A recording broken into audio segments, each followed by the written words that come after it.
Hello, you wonderful people, and welcome to another episode of Centric. This being a show where we talk about crime dramas that I watch. For today's episode, I'm going to talk about The Recruit, Season 1, Episode 6. A lot of really interesting things went down in this episode, so let's break it down. So first and foremost, we're picking up where the last episode left off, and you have Owen meeting the boss himself for the cartel that Talco and them are connected to, which I thought that would have been a bigger part of the episode. It was basically just the cold opening to the episode, where Owen, once again, you always have to admire the balls that he's got. The fact is that he's able to talk to the boss of a cartel just so nonchalantly, be like, yeah, now you're going to owe us like 7 million because you want to give us 3 million. It's like, no, 7 million because you're going to get Max's business plus because she's going back to Belarus. Like, that'd be an opportunity for you to find a open traffic for your for business in Eastern Europe and stuff like that. So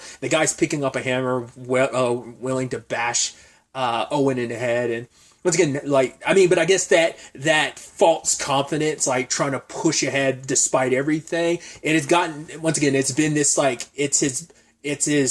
it's his super strength, but also his mega weakness at the same time. So it's quite the double-edged sword. And it gets him out of situation, but that also puts him in a situation where I'm totally and utterly screwed. So, but in this situation, it ultimately works out. Obviously, Max and Owen end up having their encounter with Dawn, which it did immediately look like, Max knew, because Dawn had brought it up previously, but I guess I misinterpreted or misremembered what she said exactly to Owen. I thought I knew she knew of Max, but the way Owen puts it later on, it's like, I thought you said you never actually met Max. But he's like, the moment in this entire time that, this has all been going down, us talking and stuff, and she's been around, you're vetting the asset, you've never once asked a single question about her, almost if you know everything there is, because later on we find out that she's specifically the one that recruited Max. Now the question is this whole thing Xander's game, or is this actually Dawn's game and Xander just happens to be the figurehead? This is because she's in operations, and I don't think he's directly in operations. Maybe he is, or maybe he isn't, but he wants to make a name for himself. He wants to be not Bob, right? So part of me wonders, did she find someone that's kind of a stooge that she could use to get what she wants? And like I said, she's kind of like the main one, because they've definitely got some shady stuff going on, Xander in particular. So I don't know, maybe they're equal partners, or at least maybe they believe themselves to be equal partners. I still feel like Dawn's got too much of that dominant personality. And I mean, Xander seems like he's got it. I don't know, maybe they're just too morally gray. Morally corrupt, I guess, would be probably more of a better descriptor. Morally corrupt. A partnership or something like that. So who knows what their deal is.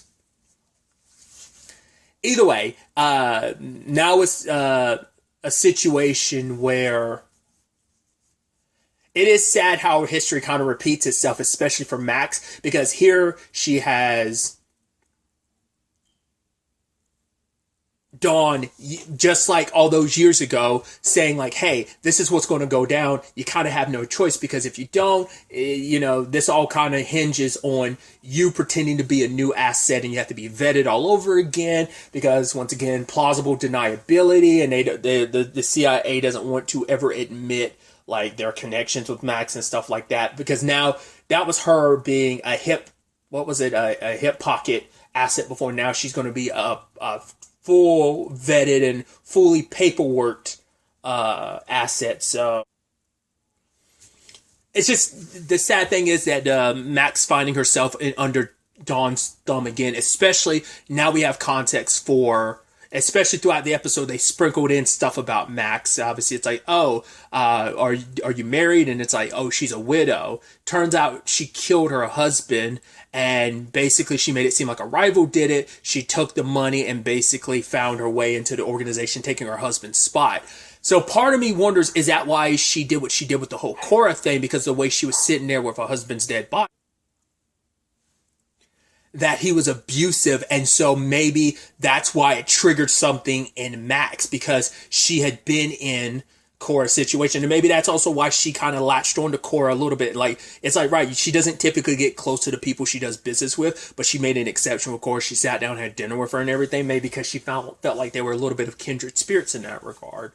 So I wonder, does it have anything to do with her daughter's death? Maybe that's what finally like sent her off, or was their daughter's death after? I mean, I'm saying that, but we don't know for sure if her husband was her daughter's father, you know?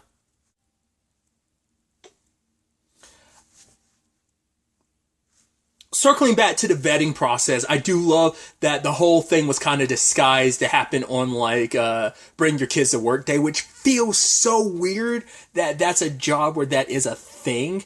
But I mean, I guess it just feels like a weird profession to have a bring your kids to work day type of situation. But it made the perfect kind of like hiding situation, because you've kind of vetted everyone already in the, it was the perfect kind of opportunity and situation to kind of make Max's vetting happen. But the problem is, like, the psychologist was easy peasy. He's just kind of like, yeah, like, I kind of let anyone kind of pass. But the person who does the polygraph is a big stickler, and he ends up being the one that causes Owen the biggest stress, because it's like, cool, this guy could sink everything, because all this hinges on whether or not Max is fully vetted and there's not much of an issue. And Owen, this is probably the most panicky he's ever been the entire show. I mean, he's had his moments. Like, this is probably the biggest man he's breaking. He's literally having a panic attack. He's losing his mind. I even love that he was talking to the therapist. He's like, oh, you see people who have panic attacks? He's like, oh, no. Plenty of people here thrive on it. He's like, I'm joking. But it's like, yeah, everyone kind of has panic attacks there. I mean, we've seen showcase, like, Lester and Violet haven't been in that circumstance. We haven't seen Amelia like that. But, oh, we've seen our sweet, sweet boy, Giannis, been in that situation. Oh, we got some sweet discoveries about Giannis in this episode. The moment Owen showed him the scorpion, and the way he was reacting, I was like, wait, does this have something to do with your case? Yes. Apparently, there's some very, very bad weapons that the spec team he works with, spec ops team he was working with, basically, they put out some very dangerous weapons out there in the world, trying to make it a shooting fish in a barrel type of situation, when they'll track all those weapons and kind of take everyone out in one fell swoop. So now Giannis gets on the phone with one of the people, and he's like, hey, you're giving these weapons. He's like, don't worry about it. We disabled. It's like,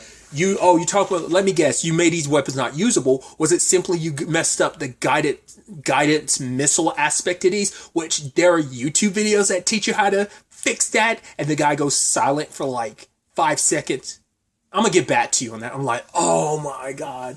But Owen's not out of this. He's just as deep in this, because it's like, cool. Eventually, if I get brought to court on this, I'm eventually going to have to testify how we found out about this. And that's, you were on a train that cartel had these weapons, and they're going to ask why you were, there. And it's just like, that's going to be deep connected to his case. So he's like, cool. Because he had the subpoena situation already. I don't remember at that point in the episode if that had been dealt with or not. But now you add in that this would have been a whole other situation bringing him to court. So for his sake, he needs Giannis and his whole situation to never go to court, because Giannis is like, if we do, this could be one of the big, he's like, the articles will be written about this for like a month straight, about just like the biggest, like some of the more recent screw up in histories, and he would be at the centerfold of it. It's like, oh, poor Giannis, dude. Oh, poor Giannis. So that's enough to add even more stress to Owen's life. Well, since I also brought up the subpoena situation, I love that he got dragged away by not Bob's people when he was having this intimate moment with Hannah, because he was trying to make up for Hannah, because it's like, yeah, she found out about, the whole Max situation last episode, and he had to come clean like, hey, I'm sorry, I shouldn't have lied to you, but that was about my asset, and dude, she's the bane of my existence. She's the reason why I had to go to Phoenix. Like, I had to, but he's like, yeah, I shouldn't have lied to you, which it puts them both in this complicated situation of, she's kind of like, what am I going to do with you? because she had talked a little bit about like all the women he had slept with and stuff like that. He was like, yeah, I was just trying to get over you, you know? And I think that kind of struck a little bit of a chord with Hannah about just kind of thinking, once again, it's just, there's all that stuff between them. But before they could even have time together, you know, he was trying to be like, no, this chief of staff can like wait. And it's like, no, he can't. And so now he ends up getting brought in and talking with not Bob, and it's like, oh yeah, like Xander Goy probably could have done it, but it's like, yeah, but it's also coming from Max, so can it be certified as true? Because it could just be Max lying. But it's like, well, Owen did meet with Xander, and then immediately before getting to the airport, it's like someone did try to kill him, and Bob's like, not Bob's like, hey, that is interesting, but he's like, cool. Do you want to be my insider to keep an eye on Nyland? Because he was like, yeah, the senator will have an issue, but, you know, using that leverage of giving me like Xander's name and got to get that whole, you know, investigation, or at least we don't know if it's like fully done or is it just like backed away again. I guess based on the conversation, it sounded like Owen had that, well, not Bob, had it like completely shut down. So there's that. But he also had asked Owen, like, oh, I want you to spy on Nyland. And he was like, I can't do that. He's like, cool, you passed the test. And it's like, wait, what? Is that thing of like, oh, was it really a test? Or were you simply saying that just to cover up the fact that you asked me to spy on my boss? But then he brings up Nyland. Nyland's like, yeah, not Bob told me. And it's like, wait, did he tell you because it really was a test, or did he tell you because he figured I would actually tell you? And Nyland was just so nonchalant about it, but now it's still like just mind games, because now he doesn't know, like, wait, like he doesn't know whether or not Bob was serious about that or not. And now it's like, I actually don't know, because of the hesitation, him being like, that was a test, you passed. I'm like, I don't know if that was BS just to cover himself, even calling Nyland and telling him, because he did say him and Nyland are buddies, but I don't know, and that's the problem. Owen doesn't know either. The actual vetting ended up going, like, obviously she passed with flying colors with the psychologist, but even he's like, yeah, she's super intelligent, super ruthless, and you should never, ever, ever, ever trust her. And I love the moment that said Max is coming out the room, and the therapist was almost like, I probably shouldn't, but he also is kind of like well, you probably already know that you aren't trustworthy, but she's trying to do everything she can to pass the test, like she's drinking all those energy drinks, trying to make it so if she has to pee, like it'll kind of mess up the readings a little bit, but ultimately she does pass. But then you have Dawn trying to screw Owen over by being like, hey, he might have slept with the asset, so Amelia gets involved, and now she's there to oversee Owen's, polygraph test. And I love that, once again, like, just to kind of, I guess, to kind of mess with the results, or at the very least get inside of the dude who's running the test, like get inside of his head. He's running his mouth like, oh yeah, does this actually work? There's some reports and studies that say that's not the case. Or are you saying it does work and those studies are wrong? It's like, well, are you only saying that because that would mean you're out of a job? Like, he kind of was a complete and utter douche to the guy on purpose. It's like, well, everything's riding on this, so he admits that, yes, he saw Max naked. There's never been any sexual contact between. It's like, oh, have you ever thought about having sex? It's like, fuck you. Like, why are we even doing this? So, luckily, Amelia was able to shut that down.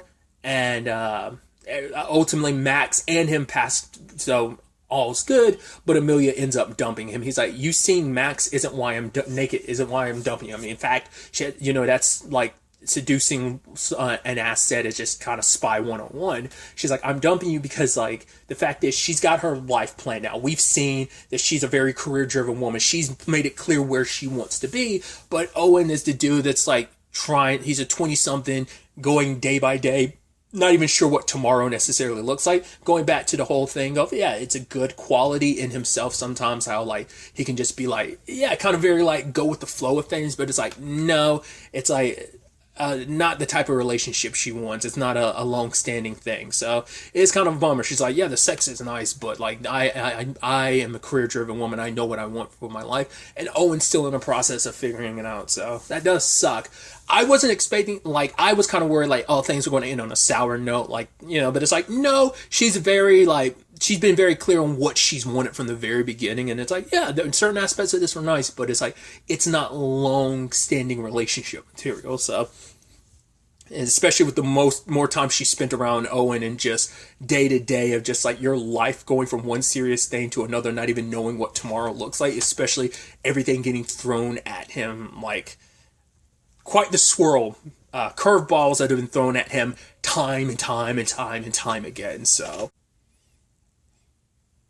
then there was also the situation of they needed to get more money from Max because she has to pay off a certain person to get back inside of the organization. There was also the aspect of like, there might be certain people I can schmooze to, swing back more my way. There's other people that might need to be killed. And he's like, whoa, we're not doing that. She's like, well, fine. For Owen's sake, we won't kill him, we'll neutralize him. And it's like, even when you say neutralize, I still feel like that's got an asterisk beside it by being like, yeah, we're going to neutralize him. Secretly killed him without letting Owen know, but maybe not.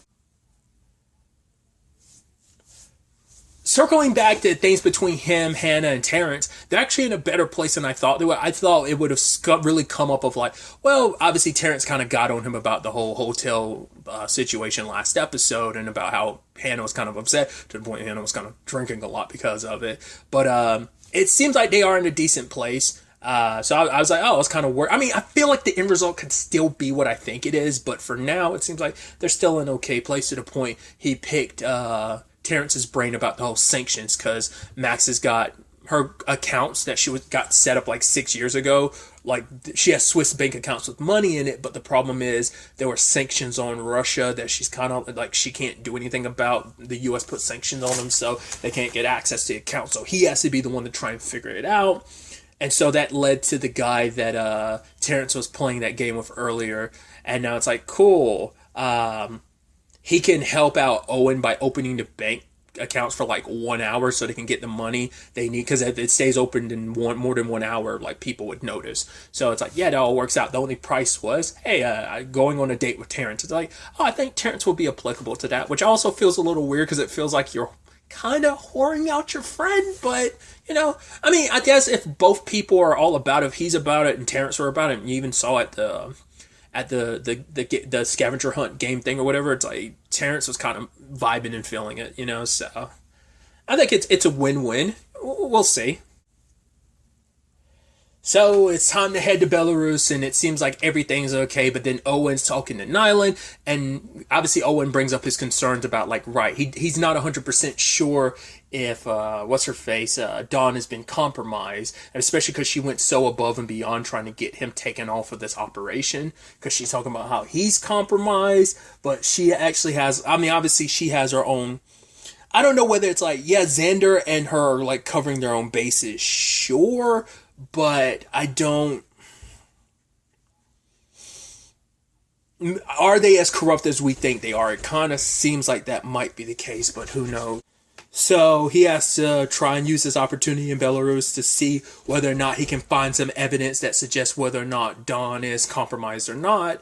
At the same time, Nyland's also sending Violet and Lester to kind of back him up, but it was also just to kind of, it's like, right, your job isn't even about protecting the asset or necessarily even Owen. It's about doing what's best for the agency, and if you end up helping out Owen in the process, cool, but if you don't, whatever, like there's you could pick the litter of any lawyer, which you even see that moment where Lester and Violet looked at each other, because I think it is that situation of, yeah, that's probably what Violet's kind of been looking for, an opportunity, but it's almost, I think it's the implications of, oh, cool, if he dies, you kind of don't care, which also kind of showcases they're all expendable too. So, like, that being said about Owen doesn't just apply to Owen, it literally applies to every lawyer in that building. So that's where you kind of get into the, yikes, pull on your tie, or collar is what I'm saying.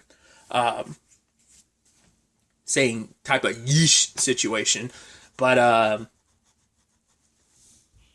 it's also the interesting thing, too, of, like, obviously it's like, cool, we're going to take your money and we're going to go ahead in Germany. You go ahead and get the money from the Swiss bank account. It's like, there's no way you're just going to let us run amok and stuff like that. And it's like, don't worry, there's already a contact you're going to have, and it's going to be Xander. So it's like, yeah, that's not suspicious as hell. And obviously from Owen and Max kind of see through that automatically. Okay, so what kind of BS is this going to be? So now the situation is like, yeah, she's back home, but it's like, yeah, even if that's the case, we now just need to survive their journey. So we'll ultimately have to wait and see how that plays out. I'm very interested to see where all this ends up taking us going forward into the next episode. But really, that's all I want to talk about. Till the next time we meet, be happy, be safe, live life to the fullest, and enjoy it. Good day, and good